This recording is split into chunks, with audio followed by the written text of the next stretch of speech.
Hello and welcome to episode 57 of When the Flames Go Up, the ATFC podcast.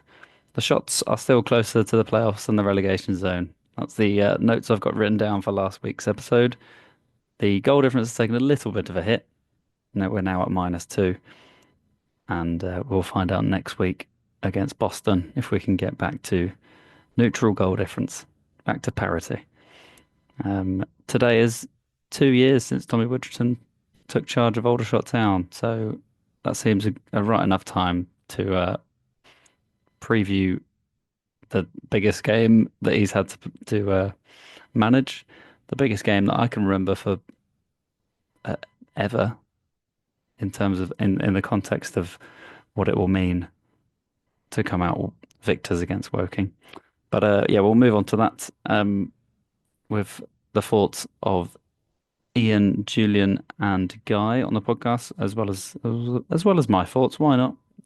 While we're here, in a typically Tommy Widdrington week, I think a 4-0 away loss at Rochdale off the back of an unbelievable run, and then a second string side. I mean, let's say we're going to call it second string. I think it looked quite second string-y, and go and beat Fylde 2-0. So we'll get the thoughts of the panel, and yeah, forgive us for looking ahead to the lunchtime kickoff on Saturday. Anyway, enjoy the episode and up the shots. Yeah, hi Will. And my thoughts on the Rochdale game, it just seemed as if it was a step too far for some of the players. The problem when you're winning on a regular basis is that you're loath to change the team, and a lot of those players have been playing 2 games a week for 4, 5 or 6 weeks. I'm thinking of Cameron Hargreaves, Tyler Frost. Tyler looked particularly tired after the end of the Wealdstone game, so I wasn't surprised when he didn't make the trip to Rochdale. But yeah, I think on the day could have been more. I think 4-0 was, the least that we could get away with, really. But what was really pleasing was that Tommy did take the opportunity to make some substitutions, and the ones that he brought on round about, I think it's about the hour mark, it did make a difference. And the positives of that were that those ones got some game time under their belts. Particularly pleasing to see Ellison back in the centre of defence. And I think it was just a case of trying to keep the score down to 4, get out of the Crown Oil Arena and get back home and prepare for what is a really, really critical week. There has been some talk about playoffs, and I think before the Rochdale game we were closer to the playoffs than to the relegation zone. The reality is that at the moment Gateshead are on 60 points, and for us to realistically get into the playoffs we're going to have to win every game, really. Every game would take us, I think, to 72 points. And I think probably 69 would be sufficient, but that means then winning every game, but also beating either York away or Barnet away, which are still 2 tough games to come. So I think realistically, playoffs are out of the question, but let's see how far we can go. And the momentum, I think that the Fylde game is going to be a really important one, not only for team selection, but for momentum leading into the trophy game too. So I think that's going to be a real key one for me, Will. Just going to chip in here with a little bit of a review of Rochdale and the weekend away. Why not? But the game provides enough context. Ian Henderson, striker for Rochdale, he played on the 29th of March 2013, a 1-1 draw between Rochdale and Aldershot at Scotland. That was a day before my 18th birthday. Now, somehow, that same Ian Henderson played and scored on the 29th of March 2025 in a 4-0 win for Rochdale at Spotland against Aldershot. And this time it was the day before my 30th birthday. Um, Ian Henderson didn't rain on my parade, or you know, it barely put a dent in the weekend. I had a great weekend up in Manchester, and for the day on Saturday in Rochdale, in a very cold Rochdale. There was a little microclimate. Manchester was fine, a bit windy, but Rochdale seemed to be like a different climate altogether, considering the mild weather that the south has had most of this week. Uh, I mean, so many pubs to recommend. We've stayed in Salford. Um, the New Oxford, great. Had their own stout on the go. A couple of others, a Murphy's, a Guinness, and its own stout. They did music later on. They had endless list of Belgian beers, which we didn't touch because we didn't want to get, don't want to get too ahead of yourself. Um, yeah, the Peak of Peveril, which is not necessarily in Salford, I think that's Manchester. What a pub. What a Guinness. And yeah, the only other shout out for a pub is the Cask and Feather in Rochdale, which was mental, a little bit mental. Um, Shout out to anyone that went on the karaoke. Scotty did Valerie, and Ollie did Angels by Robbie Williams. So that kept the vibes going. I got a Jaeger for my 30th from the bar staff who were getting getting lashed themselves. Uh, they served free food, some kind of sausage and onion gravy of sorts, and chips. That was class. Well, fair play. I ended up nicking a regulars game of pool. Just I thought, well, the balls are there. There's no one here. Started playing, and yeah, had to. I nearly got my hand stuck in the machine because I lost my 50p. It was all a bit weird. Made it to the game. Um, less said about the game, the better, really. Rochdale just were the better side. Scored 2 goals in the first half at the right time. Shots didn't really come out of the gates quick enough to stop them. They were, harassing our back line.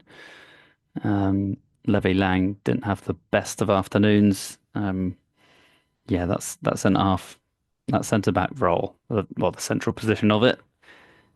It's vital, and against Devontae Rodney and Ian Henderson, who were constantly making darting runs across him, they really gave him a hard time. So, um, yeah, that was it was interesting to watch from that vantage point, quite high up in the corner behind the goal at Rochdale. Um, yeah, quite how easily they were doing that, and why other teams haven't tried that as much. They were just kind of making runs and trying to get the ball in behind. Um, with our kind of slightly higher line. I'm not sure why teams um, don't go for that more often. Although saying that, I can now picture a couple of goals this season where the teams have done exactly that and scored. So anyway, that was that was a 4-0 defeat. Had a great rest of the evening. Ended up in an indie bar for midnight as my birthday ticked over, playing all the tunes, playing your Arctic Monkeys, your Fontaines DCs, your I can't remember another band, but just around that area, loads of bangers. And then back home because, clocks went forward at 1 a.m. It became 2, and then trains were mere hours away to get home. So, So, with Rochdale, I think it was probably one of those cases of a bad day at the office where the team just didn't seem to get going, and Rochdale took their chances, and hence why it ended 4-0. I mean, in terms of the goals themselves, the first goal came from a corner, and it looked like it had been worked on the training ground. The second one was a follow-up shot to one that had been sort of rifled pretty low, and Dewhurst was only able to bat out. Could we have done better on the follow-up? Maybe. in terms of those were the goals in the first half. The second half, there were two more goals. Armitage was dispossessed in midfield, which was the way that Rochdale managed to build up the play to score. So that was a little bit disappointing, losing possession. And the fourth goal showed Rochdale working it up from the back, from their penalty area, all flowing forward and outpacing all the Aldershot players to score. So there was. It just felt that Aldershot was second to the ball in that game. There could have been a fifth goal after 67 minutes. When the Rochdale player Alaraki cut out a pass in his own half and surged forward, a little bit similar to what had happened with the third goal.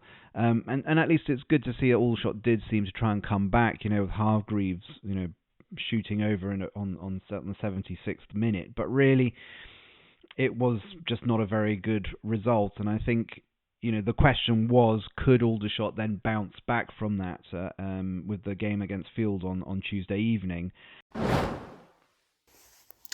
Yeah, the Fylde game was an interesting one. I made my way over from Wales to go and see that one, and I think I mentioned it in the Rochdale game notes that this was really a key game for me, because not only has Tommy got to get the selection right, bearing in mind the trophy game on Saturday, but some would argue that this game is actually more important than the trophy game.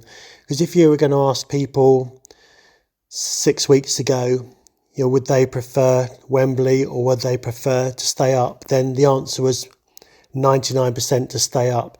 And theoretically, only being 7 points above the bottom four, this game for me was a must-win game for two reasons. One is that it would be enough. 53 points would be enough, but also it would put Fylde out of reach too. So that's why it was important for me. So the team selection was critical for me on this one, and I think he obviously got it right with regard to the result, but he did take a bit of a gamble with making 4 or 5 key changes, and I think we were all scratching our heads at the start, weren't we, as to what the lineup would be. But Corbett down the left hand side, he struggled a little bit, but actually I thought he was as effective as could be, and obviously had a key hand to play in the first goal. Taking a pass out wide from Anderson, excellent pass from Anderson, I might add, driving into the box. Little shimmy, finding Henry on the edge of the box, who then scored with a deflected shot into the corner. He also had a great chance in the second half where he cut inside, but for a great save from the keeper, he would have scored last night too. So I don't think you can ask much more from Corbett in that position. I'm thinking that he was one of those ones that came in to enable the others to rest. And also Kwame Thomas, loved seeing him back. It was so nice to see the occasional long ball up to him and for it to stick. One of the criticisms you might ask is that long ball up to the front two typically hasn't stuck. Neither Barham nor Mullins nor Barrett are typically sort of back to goal players. So having Kwame in there gives us a refreshing edge. And it was really good to see him back. I think the scoreline flatters us a little bit, actually. Looking back at the highlights and thinking of the match, Fylde certainly played their part in the game. And for man of the match, Dewhurst, he did make some crucial saves, and the score could have been different. And if it had been different, then we would have all been questioning Tommy's wisdom in the team selection, and perhaps accusing him of prioritising for Saturday. But it's all worked out well in the end. Interesting for me that we won that game, and that's the sort of game 3 or 4 months ago that we would never have won. So having won 7 out of the last 10, which absolutely defies logic, bearing in mind we, I think, only won 3 of the last 25. It's amazing what a difference confidence and a few tweaks can make to the team. So that 53 points, really good. I think we're safe. We will pick up some more points along the way. So I think we're now safe, and it feels really good to be able to finally concentrate on this semi-final game, which I think we'll be discussing a little bit later. And certainly it was the case that Fylde were very much sort of the team making the running in the first half, and so for Aldershot to be going in 1-up at half-time was a little bit fortuitous, especially given that first goal took a major deflection going up and over the keeper from Henry. But that's not to discount the fact that Corbett had done some really good work twisting and turning before laying the ball off to Henry. So it was a well-worked goal. And of course, the second goal, which came at the very end of the game, by Barrett, was a thing of beauty. Picked up and just belted from outside the penalty area, rising and then dipping just enough over the keeper to hit the high part of the net. But there were other opportunities as well. Henry could have had a second goal, which flew past the edge of the post. And, of course, there were opportunities for Fylde themselves. Joe Riley, the substitute for Fylde, put in a cross that nobody was on. So, Aldershot were riding their luck a little bit on Tuesday evening in a way that they just weren't able to on Saturday against Rochdale. But two things that stood out for me, and I know that we discussed this a little bit in the WhatsApp chat before the game, a little bit of surprise at the team sheet. But for me, I was very impressed with two particular players. One was Kwame Thomas. I'm always glad to see he's back. Having a big man up at the front who can hold the ball. And secondly, Keane Anderson, who's done really good work, especially in the last couple of games. And he very much cut out an opportunity for Fylde in the second half, which stood out for me. So Anderson's doing some great work since he's been called back from his loan at Havant and Waterloo. It was interesting to listen to Tommy Widrington in the post-match interview, particularly in light of that team selection. And it's very clear that what we noted at the start of the season by the management about having starters and finishers is very much now coming to the fore at this end of the season, where they're playing 2 games a week, and as Tommy pointed out, the players are getting tired, and so it's the need to find players to start and other players to finish may help. And of course, what with the Woking game coming up this weekend, you might want to rest some of the players that are likely to start in that game. He also talked a little bit about Corbett playing on the left side and that he'd seen him doing this in training, and so he said it is really important for the players to be able to be flexible and play in various positions. And I can see the value of that, because as we've discussed in previous weeks, we've seen the team changing from almost week to week as a result of tiredness, as a result of injuries. So if you can have players who can play around the pitch, that's going to be as helpful as having some players who will start the game and finish them. Now, looking ahead, obviously everyone's quite excited about taking a step back from league action, and I think we feel a little bit more reassured that we've got 53 points in the bag now. We're in the top half of the table, and we're only 7 points away from playoffs, which puts us closer to the playoffs than to 21st place in relegation. So I know there's been a bit of banter as to could we even make the playoffs. I hesitate to say anything about this because, of course, every time we do it, the next game brings us crashing to earth. So I won't go down there. So reassuringly enough, it's great that we've got the FA Trophy to distract us this weekend. And of course, it's going to be a sellout crowd. People like myself will be trying to log in to watch from overseas. Very much looking forward to that. And in terms of what to expect, well, I mean, the odds, the bookies at the moment have us down as a home win over a Woking win, and form would also seem to suggest that, in the sense that we've won 2 of our last 3 games losing obviously the one to Rochdale, and Woking having drawn 2 and won 1, and they also seem to be finding it a bit difficult to get goals. Their game against Rochdale last night, on Tuesday night, was quite interesting to watch the highlights to that, simply because, us having had such a poor performance or poor result, to then watch them play against Woking. And what struck me about that game was the Rochdale seems to, their chances came from playing the ball forward very, very quickly. Even the goal that Rodney scored was a long ball played through to him on the edge of the area before he dinked it past the keeper. So maybe that's something we need to be looking out for, looking to try and move the ball quickly on the break, a little bit like Rochdale did against us on Saturday. And of course, I think we're also going to need to keep an eye out for former Shots player Ine Effiong, who's back for his third spell at the club, having moved back to Woking at the beginning of December.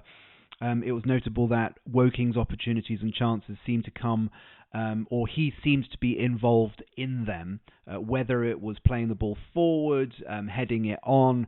So I think we need to keep an eye out for him. And in some ways, he's a little bit like our Kwame Thomas. He's going to be the big man that holds things up for Woking at our end of the pitch. And I think we're going to need to keep a player on him. Anyway, looking forward to it. I'm hoping, like all Shots fans, I'm quietly confident. I think, there is sufficient resilience in the squad, and I think enthusiasm. And even when we were down against Rochdale, even after 4 goals, you could see they were still trying, putting in effort to try and get a goal back. And that against Fylde, along with that Anderson, cut out in the second half. Lang also made a great scoop out after Dewhurst had been lobbed. So there's a real sort of energy about the team, and I'm sure that it will play through come Saturday. Up the Shots. Hi all, Ian here. Rochdale game, very disappointing. Obviously, I didn't think the playoffs was possible, but I certainly expected us to perform better at Scotland on Saturday. Less said about the game, the better. But luckily, we were able to move on quite quickly against Fylde and managed to get a good win against them. Very odd team selection against Fylde. Quite a few players rested, etc. However, absolutely the right thing to do in the circumstances. That 50 points on the board prior to last night meant that we seemed to be safe, and it was a good performance winning the game, and it was important for the squad players to get some minutes. I thought Kai Corbett had one of his best games in an Aldershot shirt so far. He was pretty useful, did good work for the first goal to provide for Henry, and he was also quite dangerous down the left. We rode our luck a little bit against Fylde in that they had some chances, but Marcus Dewhurst got the man of the match from the sponsors, and I think everyone that I was around in the slab would agree with that opinion, that he deserved his man of the match award. And then, well taken goals, James Henry, and then Josh Barrett at the end sealing the deal to make it 2-0. Very pleased to have beaten Fylde because, again, we have such a poor record against them, and that probably means that we won't be seeing them next year, which I don't think anyone will particularly miss a visit to them or miss them coming down to the Rec. So all in all, a very, very welcome win last night. And I think that good feeling at the end with the Josh Barrett goal and the East Bank staying behind to really cheer the players and cheer the team sets us up perfectly for what's coming on Saturday. Feeling optimistic. We've reached 53 points. We're in the top half of the table for the first time since September, October. And whilst we might not go any more places higher, we're perfectly placed for that semi-final, and hopefully what we all want. Cheers all. I didn't go to Fylde at home. a kind of a lower attendance. Um, I can't afford it. It's Glastonbury ticket week. You can't expect me to pay for another train to Aldershot from London. So I'll just skip ahead to Woking. Well. It's the big one. After what seems like an age since the draw was made, the shots are still 90 minutes from the FA Trophy final. And we all know what that entails. It's time to forget the missed opportunities of Ebbsfleet, of Hednesford, of your Atherton Laburnum Rovers, of Havant and Waterlooville. Still not in that. That's still a chance because we would have got Gosport Borough in the next round. Of Rotherham and Tranmere in the playoffs past. At home to Woking, this developing rivalry that's seen last gasp winners, magical free kicks. Don't worry, I'm thinking more Darren Barnard than Giuseppe Sol. Although, admittedly, it was a class free kick. And its fair share of crackling atmospheres on Saturday lunchtime in front of a capacity crowd at the Rec for the first time in, I believe, 2 decades. This team have a chance to deliver themselves and us that long-awaited trip. We won't be saying it, and it won't be easy, despite the few thrashings down the years and that miraculous record that we have at Kingfield. In that weird golden patch where it seemed like every time we went there, we'd come away with a win and exit through gate number. See, I don't even remember it. I should remember it by now, but I don't. Despite that, Aldershot haven't beaten Woking in front of fans since Boxing Day 2017 at the Rec. A certain Ini Effiong cancelled out Shamir Fenelon's opener for Woking. But even he couldn't stop the shots winning comfortably. 3-1. Another goal from Shamir Fenelon and Manny Oyeleki, another ex-Woking and Aldershot player. Effiong is back in the fold for Woking now, and Neil Ardley's remarkable turnaround of fortunes mimicked the shots at the start of the year. Meaning these shots must be wary. They seem to have done it before, this Woking lot, as they keep banging on about, yes, we get it. We get it. You've won the FA Trophy before. My Saturday, like any other, will start with a park run. But this time, instead of doing hilly fields in Lewisham and then racing back to get a train to get in for about 12:30 to see the early kickoff and then watch the shots, it'll be the earliest possible train to get to Aldershot, to get to Rushmore Park Run for 9. And then it's to the Queen's Hotel, brackets spoons, for breakfast. And then by the time I look around, maybe I've had a coffee. Maybe it's been, perchance, a cruise camper, a San Miguel. It'll only be 2 hours till kickoff. And then it'll be a walk down to the Rec in the sunshine. In the sunshine. Oh, playing Woking at home in the sunshine. It's got a certain je ne sais quoi about it. However, it's a win for the shots, a win for Woking, or the absolute worst thing in the world, a draw, meaning penalties. We will know who one of the teams in the FA Trophy will be by 3 p.m. on Saturday afternoon. I haven't got much preview to give you other than that. I can't think of anything logical at this point about this game. I can't think of players. I can't think of key moments. Can't think of key battles. All I can think about is the potential possibility of losing to them. But the overriding emotion is there's a chance. There's a chance that we could win, and in front of a capacity crowd at the Rec, we could do something that no Aldershot team has ever done. So bring it on. Enjoy your days, everyone, and best of luck to any player that dons the red and blue on Saturday. We're going to need all of your effort, like you've been giving all season. I mean, bring it on. Let's go. Up the shots.